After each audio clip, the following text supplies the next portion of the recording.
காரணம் சிறுகதை. மனைவியோடு ஓட்டலுக்கு போயிருந்தேன். ஆர்டர் கேட்க வந்த சர்வர் கொஞ்சமும் என்னை மதிக்காமல் என் மனைவி பக்கமே போய் நின்று, என்ன வேணும் மேடம் என்றான். ஆளுக்கு ஒரு சப்பாத்தி அவள் சொல்லி அனுப்பினாள். கொண்டு வந்து வைத்துவிட்டு மீண்டும் அவளிடமே, வேற ஏதாவது மேடம் என்றான். 2 ஊத்தப்பம்.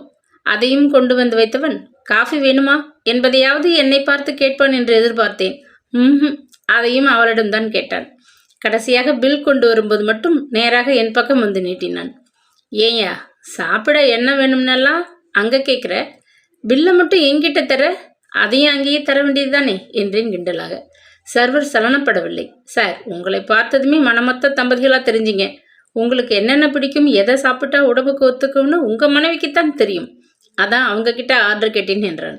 என்னங்க, டிப்ஸ் ஒரு 10 ரூபாய் சேர்த்து கொடுங்க. என் மனைவி என்னை உருட்டினாள். படித்ததில் பிடித்தது.